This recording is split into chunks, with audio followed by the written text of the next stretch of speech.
What's up guys, Jay Cutton from Fitness Culture.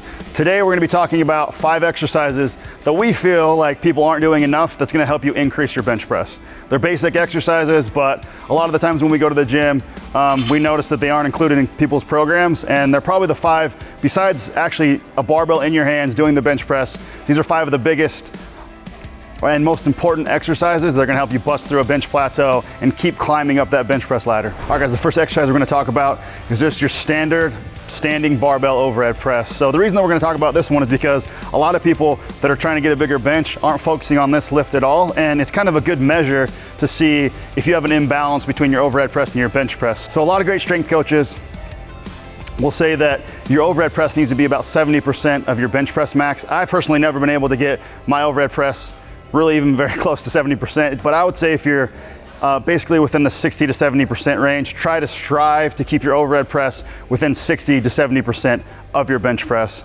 to avoid hitting a plateau. We see people commonly making mistakes on this movement, so we're just gonna go over a little technique real quick. All right, there's a couple things that we wanna cover just because a lot of people in the gym are doing a couple things wrong and it's kind of unsafe. So the biggest 2 things, make sure that you're going through full range of motion, so you're not one of these guys that's just sitting back, doing half reps, leaning back like this.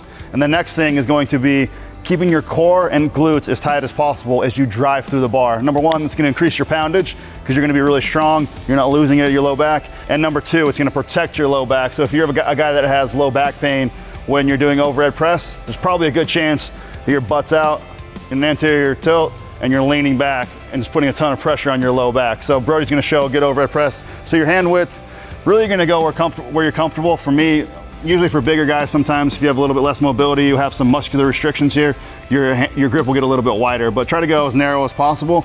Then from there, your elbows are gonna be pointed straight down. Your core is gonna be tight, so think about squeezing your ribs down to your belly button and then squeeze your glutes. Squeeze everything as tight as you can before you initiate the rep, and then you're gonna drive through, all the way through overhead.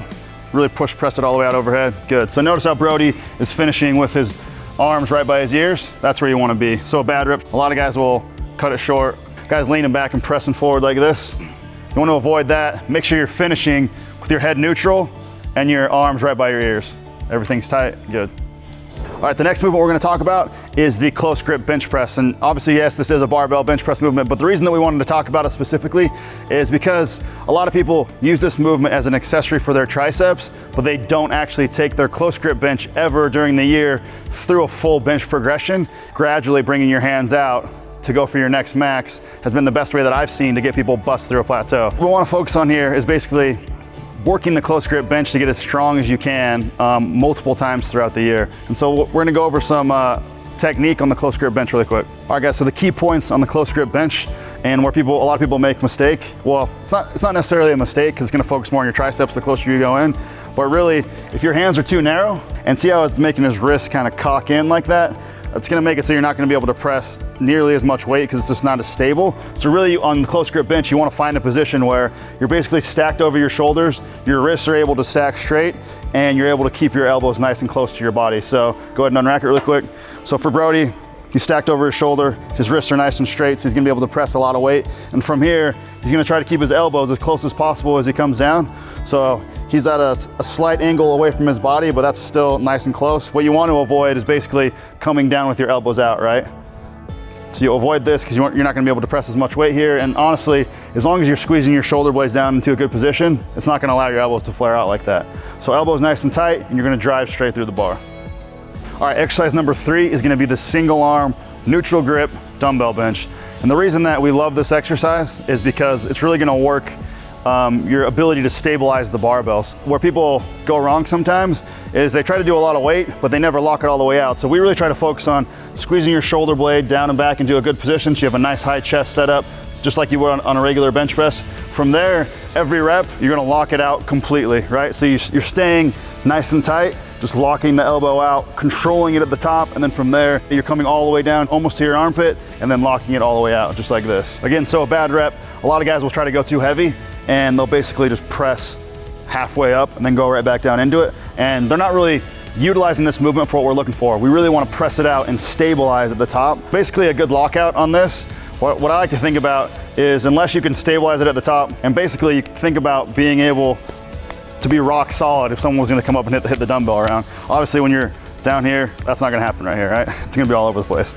Don't take it light, go as heavy as possible, and the more weight that you're able to control on this movement, the easier it is gonna be to unrack and control a barbell on the bench press. The last two movements we're gonna talk about are movements that are gonna be targeting tricep strength. So we really wanna focus on building strong triceps if you're gonna get better at the bench press. And one of our favorite movements to do that is gonna be the dip.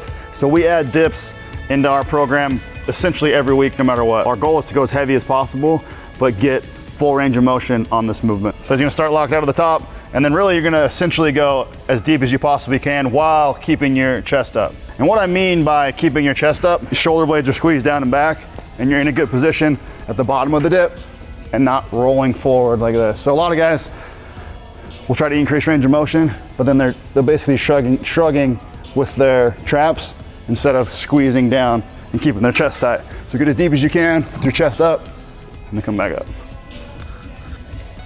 All right, guys, our last exercise for tricep strength specifically is gonna be the king of tricep exercises, in my opinion, the barbell skull crusher. But you can go really, really heavy on these, and it's gonna make a huge impact on increasing your bench press. And we're gonna go over a little bit of form on this, specifically on going heavy on the skull crusher. A lot of people will tell you, hey, maintain constant tension on your triceps, so start like this on the skull crusher. And that's good advice, but at the same time, there's no reason we can't just come back to neutral between every rep and let your triceps rest a little bit and actually go really, really heavy on the movement. So Brody's gonna start right here, start at neutral, come back just a little bit as he initiates the rep and try to come to the very, very top of his skull, stretching the triceps, and then back to neutral. Instead of just having tension on your triceps all the time and starting in a position that's really not advantageous for going super heavy, it's gonna allow you to go a little bit heavier, rest in between each rep, get back into that next rep, push as much weight as possible, and go really heavy on the movement. So one other thing you'll notice is Brody's trying to keep his elbows in as much as possible. So you really want to avoid letting them flare out like super violently like this. Just try to squeeze them in as you're going down. All right, so that wraps it up for 5 exercises that we really feel like if you push hard and heavy on these and do with correct form, it's gonna really help increase your bench press, especially if you're plateaued. So we put together a full bench press week where we kind of utilize all of these things within 1 week to kind of show you how we would put it together. So we put the link in the description, so you click that link, download a week if you want to try it out. I appreciate you guys tuning in. If you like this content, like and subscribe, and leave me a comment on other videos that you'd like us to cover. Thank you.